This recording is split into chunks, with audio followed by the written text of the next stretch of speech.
Party's not a party's a man who fights crime, and we're gonna watch him fight for a minute at a time with John and Niall and a guest who doesn't rhyme. It's Bat Minute!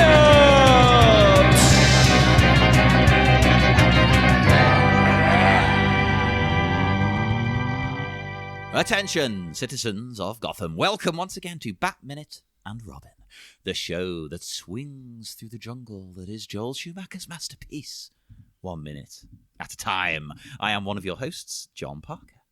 And I am now presenting you with the gem of the evening, me, Niall McGowan. Oh, you are a gem. You are. Oh, thank you. Thank you. We are joined by another gem, a gem of a guest. You might remember her from previous seasons, or even Monday itself. We have, once again, Stephanie Palacino. I'm definitely not a rare gem on here, I'll say that much. Yeah, have you overtaken Dale Kingsmill now? Niall, what are the stats on this? Who's been on the thing, most? though. I don't think you're aware of this, Stephanie. But Sorry, somebody's taking me up? Oh, dude, we gotta put it. No, that's an actual thing that Dale Kingsmill, who was one of our other most frequent guests, I think at one point I just mentioned, like, oh yeah, you're in competition with this other lady, and she was like, what? So now she is constantly like, how many episodes, how many more can I get on? And you were pipping her because I think in season 2 she only made it for 1 episode, whereas you had the 3. So you've always got that 2 episode advantage. But she's done more bonus ones, hasn't she? Like on the Patreon. And the Christmas special. She did. I think maybe now that, but then even though you might. Just I also did the Die Hard minute, and she was on that too, though. And I was on. But I did Ninja Batman. No, but the thing is that she, between the hiatus, you did Ninja Batman. All right. We're gonna have to settle this. We're gonna have to have a show with both of us, and then the true winner will come out. I think I actually did suggest that at one point, but she lives in Australia, so I think it's one we'll of those make it work. ones, It's Australia, LA, UK. We're gonna make this. Are we counting a Purple Rain episode as 2 because we did it in 2 parts, or as 1? Well, that's the thing that you, because Stephanie, then you were on, because I think the last time we recorded with her, we actually had this same conversation. Yeah. And I was saying, like, well, Stephanie, she played Catwoman in the script and the table read did. But then she was like, that doesn't count because John wasn't in that episode, so that doesn't count as an official Batman. The 2 of you guys have to be there for that to be an official Batman episode. And I was like, all right, okay, so this is gonna come down to like a friggin' Royal Rumble here someday. Yeah. And we're gonna have to set the rules. We're gonna come up with some rules on this. We're gonna think about. This is minute 41. The minute starts with the next episode of the TV show Legendary, and it ends with an Egyptian deity. Almost rhymed. Again, now we're getting some. I remember last season people poo-pooed. I think George Hendricks was poo-pooing some of the city shots of Gotham City. This looks great. Again, this looks fantastic to me. Like this, the thundering sounds of, the sort of tribal music that's getting played inside. Oh, I love this. I want to come to this party. Hell yeah. It's mad culturally appropriative, but like at the time, it looks great. That's the thing. I was, because the shot approaching this building that they're hosting this in and whatever. We do get these 2 giant banners. I was trying to decipher what it said on them. I think one says neon gum, and it's got like a very sort of I say that almost like a kind of communist looking, like very stark imagery of like a half a red face on it and stuff. Yeah. Like that's very intimidating for a gum advert. Well, it says Nemo. Oh, Nemo, and I think it's gum underneath. The only word that makes sense to me there is gum. Yeah. So it's Soviet gum. Icily refreshing as the frozen tundras of. Oh, that's the ad. It'll take you 40 hectares on a single tank of kerosene. Put it in H. What country is this from? It no longer exists. I use that as an example of, like, it's funny because for writing, I always, for those who don't know, it's a Simpsons quote, which we love to do. Hell yeah. But I showed it to my writing partners and I'm like, count how many jokes there are in 20 seconds. Yeah. It's insane. It's bonkers. It's like so many. And some of them are just sight gags. Like, so you've got multiple types of jokes coming at you. That's like one of my all-time favorite episodes, like the Mr. Plow episode, though. And stuff. So, Are you licensed and insured? Shut up, boy. just like, don't tell me you're at a bar. It's a pornography store. Pornography I was store. buying pornography. What else is open that late at night? Yeah, that's right. I like the way, yeah, in his mind, that's fine. I'll get away with that one. I think that the other sign, though, I don't know what it's. It is bizarre. It's whatever got a it bit of is. Soviet artwork style to it as well, though, I think. Socialist realism is the name of that style. Yeah, it looks like a guy grabbing his crotch, though. Like it looks like a guy standing in a black t-shirt, and his arms are kind of going down, cupping at his crotch. It says, I thought he had a big book open, but yeah, okay. I see. oh, maybe that is what it is. Maybe That just shows where everybody's mind goes. this is oh man, this could be like a real ink block test. No, now you've said, I can see what you're saying, and I'm like, maybe I'm wrong. I don't know. Yeah. I think it says Gotham Rapid something, and then underneath it says like fast, speed, accuracy. And it does appear as if he's almost got like the Flash symbols. They've got the little lightning bolts going up his arm. So it's I don't know. The thing is, it doesn't look like a Flash reference beyond the fact that it just has like little lightning bolts. But hey, I don't know what this is. Again, it's Soviet because their whole thing was to electrify the country. So clearly that's what Batman is doing. Batman's like, I want to electrify Gotham because it's clearly a backwards place. Yes, exactly. This rich capitalist swine. Yeah. It also does kind of look like, it almost looks like Johnny Lawrence, like cracking, karate chopping a board, and that the little lightning bolts are like the impact. Oh, the splinters like going. See, we look at him and almost looks like he has a headband on. It could be this is an advert for Gotham's Cobra Kai chapter or whatever. I love Cobra Kai. Oh, it's great. It's amazing. What do they call the new school he started, though? Like Awesome Eagle or something? No, Eagle Fang. Eagle Fang. Eagle Fang. And that person. Eagles don't have fangs. Yeah, like that's. That's almost like The Simpsons again. Shut up, boy. We descend. We go down to the function. This is legendary, as I say, the TV show, the dancing competition with Jamila Jamil and Megan Thee Stallion. What this really reminded me of, actually, in a weird way, and I actually was kind of quite curious if there was some sort of bizarre synergy going on, is like the Broadway Lion King. Oh my god, yeah, it does remind me of. Okay, if you guys ever have gone to Disney World or Disneyland, I think they have a show, like it's a mini version of Broadway Lion King called like the Lion King Experience or something. Oh my god, what is it even called? Spirit of the Lion King or something. And they do basically like a 20-minute version of like the Broadway show. That's great.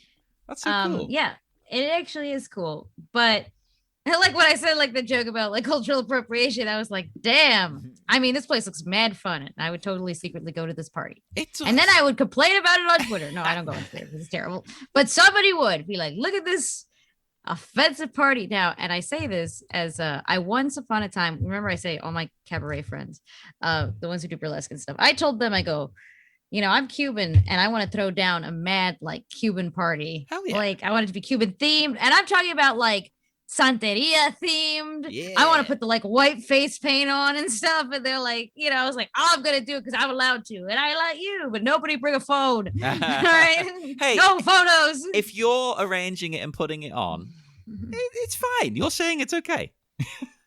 Yeah, I say it's okay, but you don't make all the rules. You're allowed to approve it, though. Thunderbird hates the white man. But the reason I specifically bring up the Lion King, though, is because that Broadway musical, it was originated by Julie Taymor and went on to direct the Spider-Man musical and stuff. Oh my like god, that Death Trap! Yeah. Classic. Actually, weird enough to just find out you can get a bootleg of it on YouTube. I was like, oh man, I can't wait to see this thing. Made it 20 minutes because not only is it just awful, the guy doing the bootlegging is so unsteady in his hand. I was actively getting motion sickness watching it. I just couldn't take it. I was going to say, let's do a bonus episode on it, but no. I know our friend Gaz, he is dying to watch it because it's so like the Schumacher Batman movies. It's so brightly, garishly colored and stuff. And but it seemed the 20 minutes I saw, I think it was mostly because like after the 20 minutes I started just kind of flicking through to get the kind of the main points down. The first hour is all like, he gets bit by a spider and he's bullied by Flash Thompson. And here's Uncle Ben and he wants to get a car. And you're just like, I know the story. I can't sit through the story again. Like, at least the Bruce Wayne parents' murders, at least that's like a scene. This is like an hour of like, I know how Peter Parker becomes Spider-Man. Everybody knows. Just get to the fucking Green Goblin already. So that was a trouble, an irksome part of it for me. But Julie Taymor, of course, originated The Lion King on Broadway. It came out in July of 1997, same year, like a month after this movie premiered. Her husband is Elliot Goldenthal, the guy who did the music for the Schumacher Batman movies. Oh man, that's really interesting. It all comes together. I do wonder if like, was Joel riffing on what she was planning? Because she is a genius, Julie Taymor. You see a lot of her movies. She did like Titus and that Frida Kahlo movie with Selma Hayek and stuff. Beautifully visual and stuff. She is a in theory, a great director. I was almost going to go like, she should direct a Batman movie, and then I remembered the freaking Spider-Man thing she did.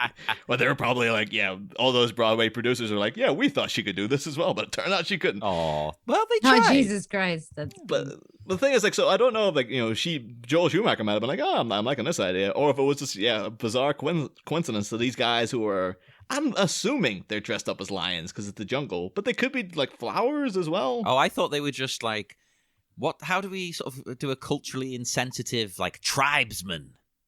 It could just be that. I thought they were supposed to be lions. But It's got a lion-y Oh, I quality. thought tribesmen too. I thought culturally insensitive tribesmen. Okay. I was like, here's like our, black people are Africans, so we're gonna start with a black guy. I was like, yeah, that's what they're starting it. Yeah. Doing this dance. Well, right after him, there's the Valley white girl who's like, coming out of the rave. It looks like a rave. It looks like they're all on, we've all taken the Molly a couple times. Yeah, it's like a mad, Woo, crazy Molly! party. The budget of this thing is as wild as the theme.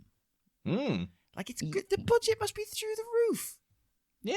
Look at this place, and it also reminds me of it's what Legendary is based on, I suppose. The ballroom scene. Like there's a TV show about it, Pose. It feels like a theme they would have.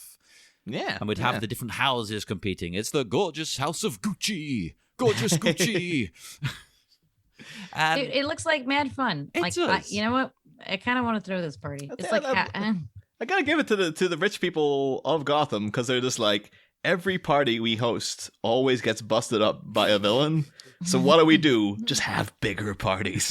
Like, just go bigger. Maybe it is just like, this is gonna get crashed into any goddamn second. Enjoy it while you can. So let's go wild. It is just very much just like, fucking go in, rail a couple of lines of coke, and have the time of your life for the 20 minutes this party's actually up and running. Because it's going to get busted into by some goddamn supervillain. The best 20 minutes of your life. And it's funny you say about having coke, because it also made me think about, like, it gave me an impression of a video game character who's clearly on the cocaine. I just kept thinking of Crash Bandicoot. oh my God, it totally has that. What's the one that's same creator? Jack and Daxter. Yeah. It totally is a Jack and Daxter level. You're right. Hell yeah. I'm sorry. I'm kind of into this party. Like, the music is kind of fun. You got all these dancers going around. It's like, what? I get the Goldenthal saxophone in full on. Like, Elliot Goldenthal, he's a man who knows how to win my heart with a saxophone. For like any kind of, any sort of Chase Meridian, every time she showed up, she always had a little saxophone flourish. And then, of course, the last party had in Batman Forever, they had the saxophone rendition of the Batman theme, which just made my heart soar. And now, again, it's kind of doing the same thing. Like, it's the Batman theme, but it's flashy. It's like, Yeah. I love it, man. Well, let's just say what it is. It's a gayer version. Yeah. All right. In all its glory. Could only be more improved if Tim Capello, the naked saxophone player from Lost Boys, Yeah. was Oh, just yes. there again. Like, He should be in everything. You can get. We keep bringing up cameos now. I think you can get a cameo of him. oh yeah, Dude, just we should have him in put the it back on. corner with the tuxedo, and then it's the more times it cuts to him, like the bow tie's gone, then the jacket's gone, then the shirt's gone, then he's full on oiled up. It's like, the scene progresses, you get more and more Capello. I also extra love him because he looks to me like a late 90s version of the wrestler Triple H. They look exactly the same. Has Triple H ever been like very inspired by Lost Boys, and particularly Tim Capello? That should have been one of his characters. He comes out playing a saxophone. Why not? I thought something in this party would trigger Robin. Ah. A lot of these dancers are not just dancing; they're doing full-on acrobatics. And I thought, don't have Robin around acrobats. Like, this is giving him flashbacks. That's terrible. Could be as a part of Bruce's passive-aggressive methodology. Like, funny you mentioned that, because I have never once seen even Chris O'Donnell's stunt double do some acrobatics. So that's a good point. I was like, why has Robin never done any acrobatics? Yeah, why would you have that storyline of his acrobatic background and then utilize it maybe once ever? Which was you need a Simone Biles on here, right? she'll show you how it's done. Have you ever seen this girl land some stuff? I'm like, Jesus Christ, she's like superhuman. This is the truth. Why not? Look, gender swap Robin, change it to, with a Y instead of an I. There you go. Wow. There are many female Robins. Carrie Kelly. What, you SJW cuck? No. And she's black. That was I remember last season been like my current choice for a new Robin would be Bex Taylor Klaus. Oh, hell yeah. They've just got the attitude, but it's a gender neutral person, non-binary actor. And I was like, they've got the attitude, they got the look. They would be a great Dick Grayson, but if it happened, holy crap, the internet would just Robin has always been a bit effeminate. Always. Yeah. Okay? Like, look at the costume, all right, from back in the day. Look at those little skivvy shorts. You don't tell me that, like...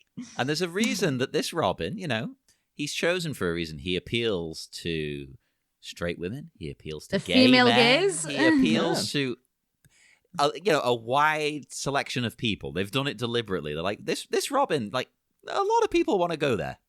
Well, that's the thing. I don't know if you got how much you might be aware of, but like there is a sort of a feminist discourse about the treatment of Nightwing in comics, because Nightwing's ass is a very commented upon thing.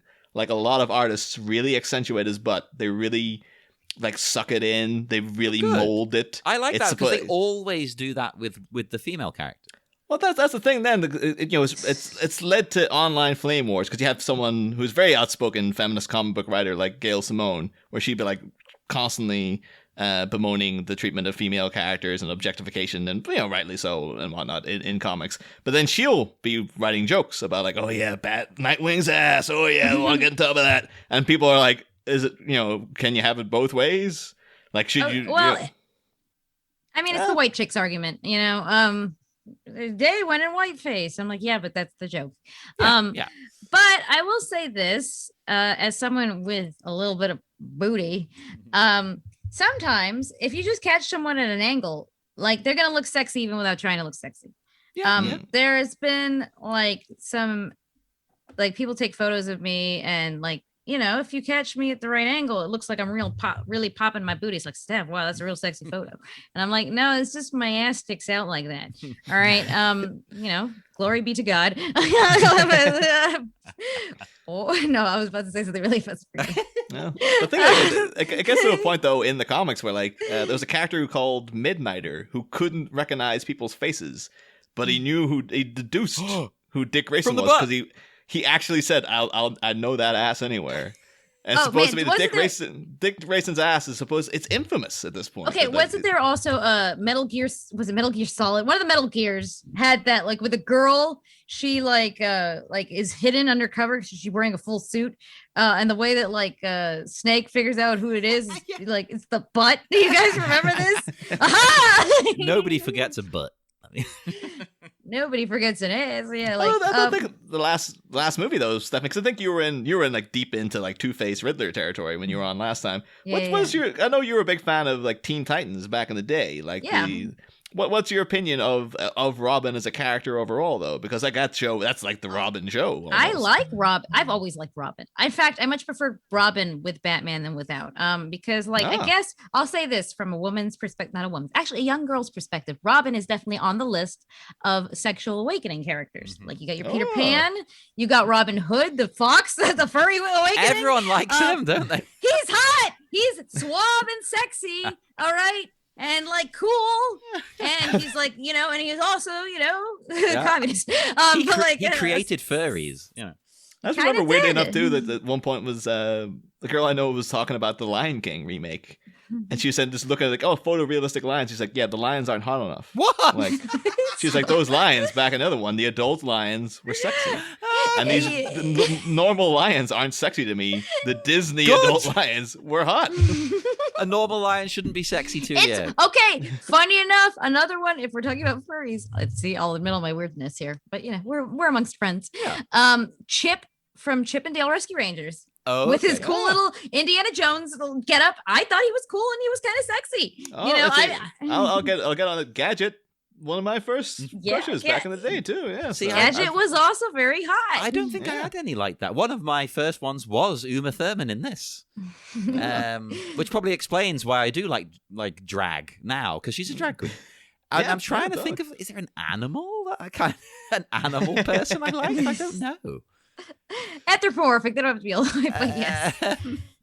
It's like of course the classic one, Lola Bunny. Oh, That's wow. Oh, yeah. current hot discourse. And now as they well, but- ruined it because the SJW cucks. I just keep saying that. Sorry.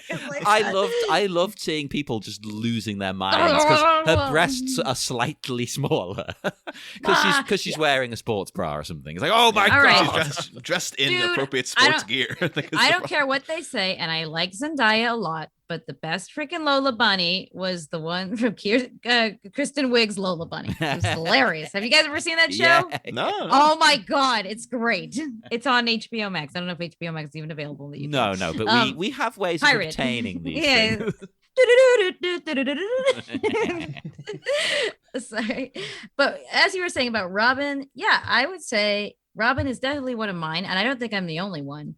No. So like from a younger perspective, because I always thought Batman is kind of a dick. Like I know Batman is a very popular character and everybody loves Batman, but I've always thought, even when I was younger, I'm like, Batman's an asshole. Yeah, He's an asshole on all levels. He's a jerk to everybody who loves him and cares about him. He's just a rich, like a rich dummy, not a dummy. He's very smart, but I mean, he's a rich person who would rather serve his own ego essentially than like help people. Well, I yeah. always hated his no kill policy. I was like, dude, that's the worst policy on earth. Come on, you're letting people literally die. And you're like, nope, my honor. I'm like, shut your honor up. All right. Well, and like Use a gun. He is a dick to people. Oh God, sorry. Now I keep saying dick as well. You're gonna have to edit loads of this. Oh no, we say Dick is the name of Dick Grayson. Yeah. Oh well. It just depends. They have to selectively edit Dick. And I was like, oh, what? Yeah, when it's a swear, you edit it. When it's a name, you know. That's the thing. Because speaking of Batman and Robin, who is at this public event for the urban legend and the characters? No one was even sure if they existed or not.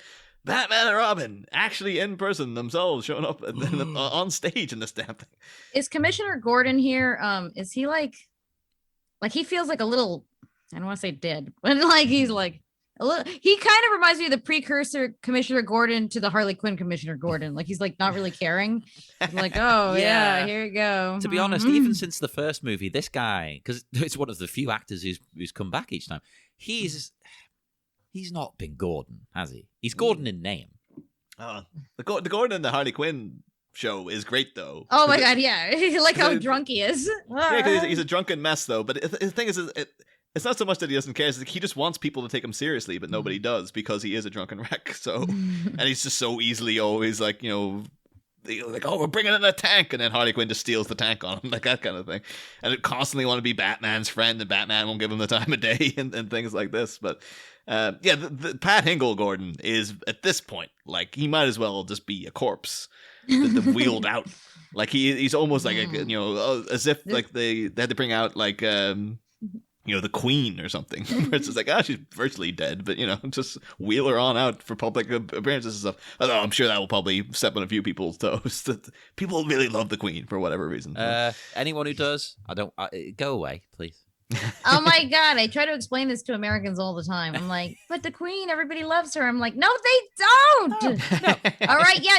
If you say that because you're far away and you don't get your taxpayer money subsidizing a bunch of rich old people who took their freaking power by murdering each other. Yeah. All right. Literally, the royal family has changed multiple times because of murder. They are not like a pure line. Here's one thing though, like my kind of beef with Gordon being here, and I guess I shouldn't have beef because Pat Hingle gets so little to do in this movie. Oh yeah, so he does well with what he's got. Yeah, they should be happy enough to see him, I guess. But one thing that this movie is drastically missing that we got so much joy out of in the previous 3 seasons. If you're gonna have the mayor of Gotham show up, this is the scene. Like, Oh yeah. you know, there was Mayor Borg in the first movie, Mayor Roscoe Jenkins, Mayor George Wallace. That was the actor's name, but like George Wallace, and it's what the hell you want, Harvey? And the 1 minute that you had last season, but it was a good minute. And this movie, no mayor. I don't know if Gotham's amidst like a power vacuum or No, what the hell's this happening. Is, but as you say, this is the moment to do it. Why is the goddamn, police commissioner doing this? Yeah, it is a bit of a weird one. Like, it's like, it would be the mayor to do this. It's like, here you go. He's like, he looks even miserable in it. Look at the way he look at second 55. Just look at his freaking face as he's holding up this diamond necklace. He's like, oh God, I can't believe this is what I'm doing. First off, not to be a dick, but he looks old enough that he should be already retired. He should well be, into retirement. Okay. Definitely. Like, at the very least, he should be doing a new job. Maybe he's quit the police. He's taken some downtime. He's working in, I don't know, a hardware store. There you go. Yeah. But it's also just like police commissioner for some reason, as if the public, who would even know? Is there a police commissioner of Liverpool? This is a note I've got written down. Right, I have no idea. I know that we did vote in the last local elections. We did vote for a police and crime commissioner. You do choose that, but I've never heard from them. I've never seen them. They've never come to public events. No, but this Batman and Robin are in a public event coming on stage to like. What it really reminds me of is Ghostbusters 2. When friggin' Ray and Winston go to that kid's, the birthday party. We want He-Man. Yeah, I'm kind of half expecting the crowd is just going to start going He-Man, He-Man. Yeah. The Batman starts trying to sing the Batman theme, and it'll just turn against them and stuff. But like, No. yeah, this is Leader. This is this is a real death knell moment for a lot of people. This reminds me of this. Okay, I'll say this, and you may have mentioned it in previous episodes. This is the closest to the '60s show. Oh yeah, like this whole well, this whole scheme and plot and setting and characters, everything going on here. This could be in the Adam West show. Yeah, and there's even like a little element of like I was gonna say George Clooney, Bruce Wayne, publicly invited people. He invited Pamela Isley to this ball. No one's gonna ask where Bruce Wayne is. Like, would it make more sense for him to be there? I like from The Simpsons. It's like, Dad doesn't even believe that Bruce Wayne is Batman. That Playboy billionaire. It would make sense in the Michael Keaton movies because it's like, well, he might invite people, but it's like, well, he's not going to go though. He's like a recluse. That's fine. But Clooney, Bruce Wayne, he seems to be a guy of the people. Yeah. And then the Batman, was he expected to give a speech? Like, what? Why is he there? Doesn't make any sense. None of it makes sense. Here you go, guys. I'm going to sign some autographs at the end, so find me at my booth for merchandise. It'd almost be like remember we talked about the original script of Batman Returns. They had a whole thing where Batman was being merchandised, and he bemoaned that throughout the script, where like there was a Batman store. You can actually get like these shot elements of it, where the set pictures of this Batman store that was supposed to be in Batman Returns. And like I can imagine a scenario where they have licensed like merchandise. Yeah, or like an unofficial Batman impersonator is there. Yeah, or something. He could have like and doubles. Maybe Bruce Wayne is just like, what the hell is this? Like, this is weird. That you could have had a cute scene of Bruce Wayne being there and a guy dressed as Batman and him been like, maybe a bigger codpiece, buddy, or something along those lines. Like in is it which one is it? Which Nolan one is it? Where someone's pretending to be Batman? Oh, the Dark Knight. They have the Dark guy. Knight? I'm not wearing hockey pads. Yeah. That whole this is at the beginning. Yeah, you could totally have done that. Or my scenario, what I would have done here is because the whole thing is about like, Dick Grayson wants more attention. He's the guy who wants a Robin signal in the sky and all this business. He wants to be the big deal outside of Bruce and stuff. And also just wants to be treated with respect by Bruce. Although we could argue doesn't deserve to be, because Bruce is right about everything that Dick does wrong. Oh God, that's true. And like, sorry, but you should be having your own apartment at this point. Why are you living with him? You're like 30. Yeah. But what I would have done is have this scenario where Bruce and Dick are supposed to show up at this party. Bruce Wayne shows up and he's like, where the hell's Dick? And then Robin shows up And he's the one, he just drops down on stage. And he's like, hey, everyone, it's me, Robin. And Bruce is like, oh my God, this is not our policy. You know how I feel about this kind of thing. Batman is a creature of the night. I'm always in the shadows and stuff like this. And Robin is the guy who wants to be like, I'm a superhero. I want everyone to love me. I want the applause. I'm a circus kid. Everyone applauded me and stuff. Now I'm thinking of the Lady Gaga song Applause. So I'm thinking that in my head. But I think that would have been a better way to go with this. It was like, well, just to have Bruce there and then just be like, oh my God, I like it. I need to get rid of this kid. Like, this is cramping this is destroying the mystique of Batman. Yeah. But in the finished movie, he's destroying that mystique himself. The guy in charge of the festivities. Now, the MC. Yeah, I assumed when I was going through the credits and doing a bit of Googling, he is the MC. Harry Van Gorkum, right? Yeah. The guy with the leopard leopard jacket? Looking cool, because he has been in quite an array of things. I picked a few choice ones. NCIS, who hasn't been in that? Yeah, and like Chris O'Donnell himself over there as well. That's true, everything's connected. He's also been in the 2010 Karate Kid, which I moderately defend. The only thing that annoys me with that, the only thing that really annoys me, right, and it's so petty for me to hate this, is the way, in the original Karate Kid, he tries to hide his black eye by putting on some badass shades. Yeah. In that movie, he puts on some concealer.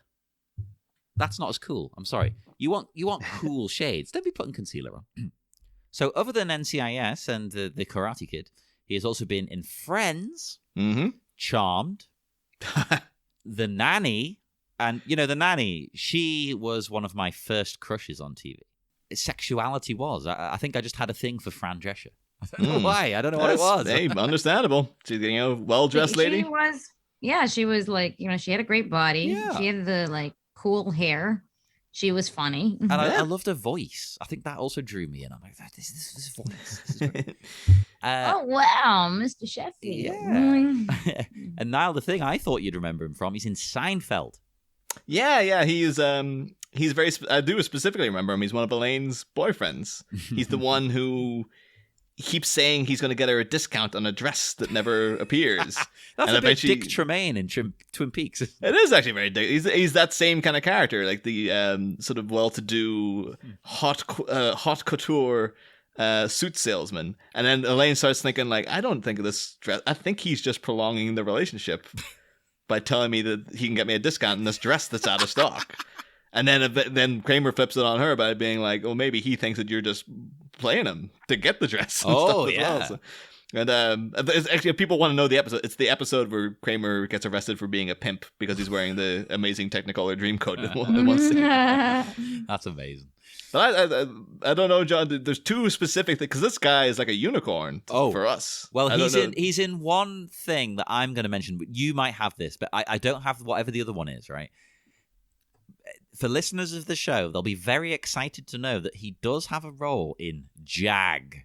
Yeah, that was one of them. And the reason why, Jag is a show we keep bringing up because multiple seasons now it's been like, every other bit parter, every other random side character has been in Jag. Yeah, and we are going to do Batminutes Jag Race. Yes. Jag Race, I like it. It is our new show. I promise you it's going to happen at some point.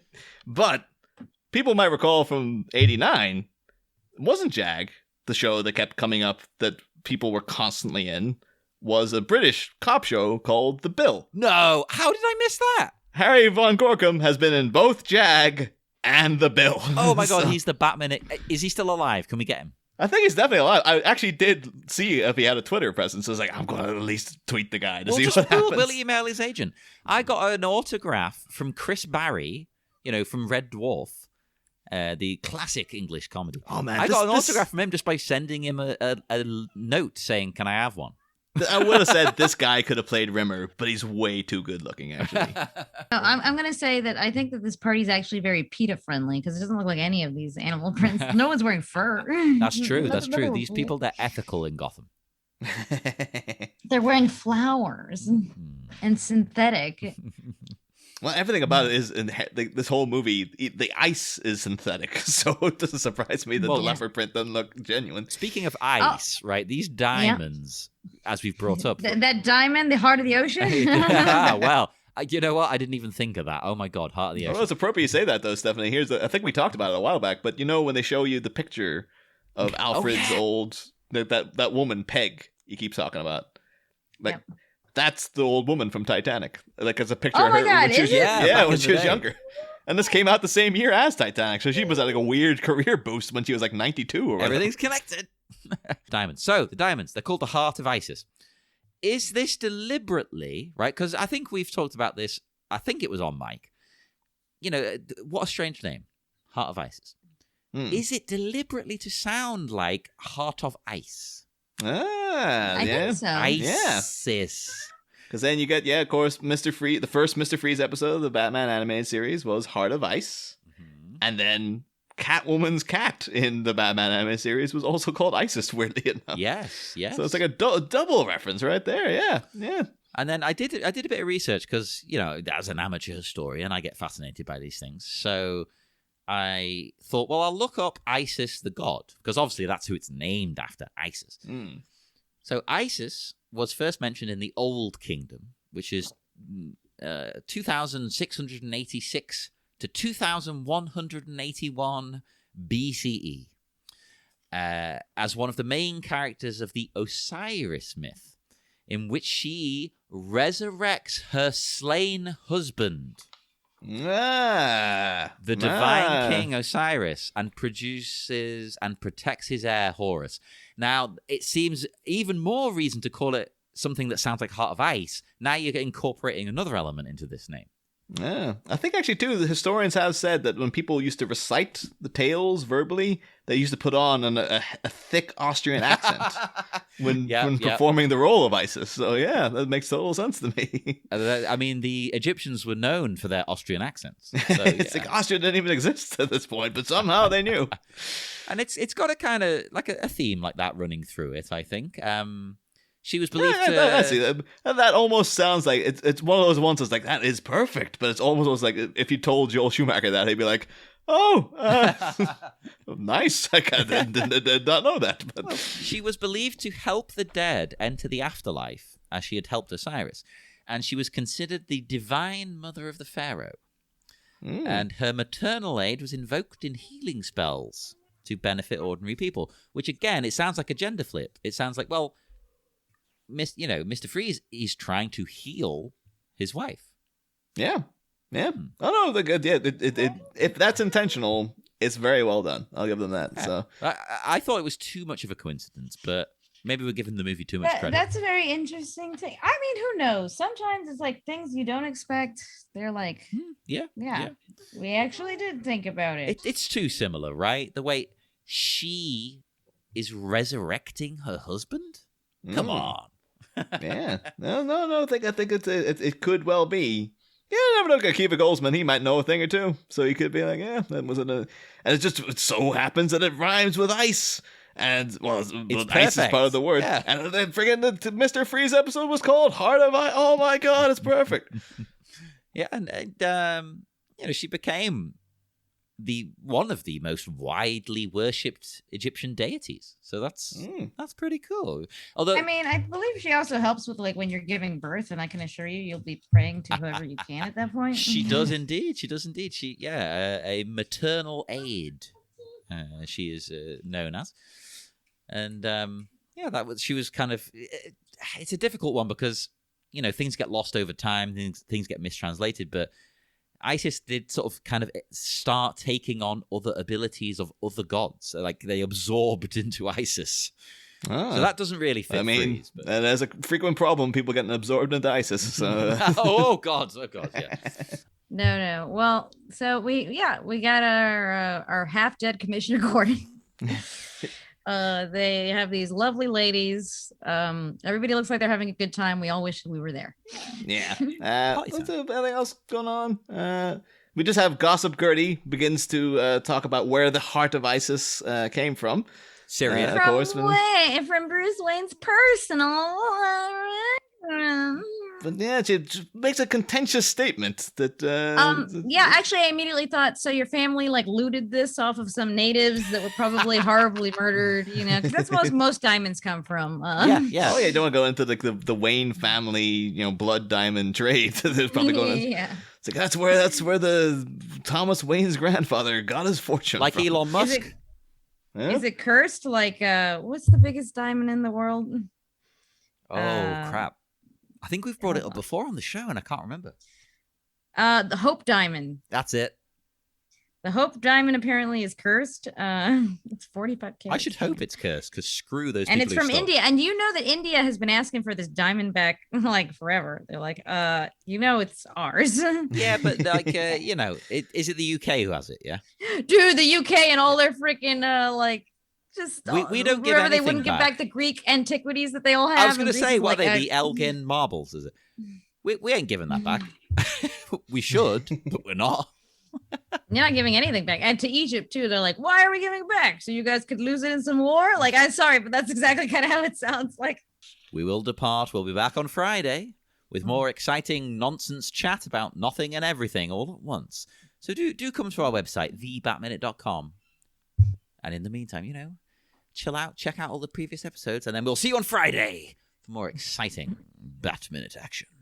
Next time, apes are poppin'! A bat trap is set for the hulking hailstorm of hate, and a bounty of beauties are surrounding his bait. But as a celebrity vigilante awaits his icy adversary's next move, why is a magenta gorilla suddenly getting into the groove?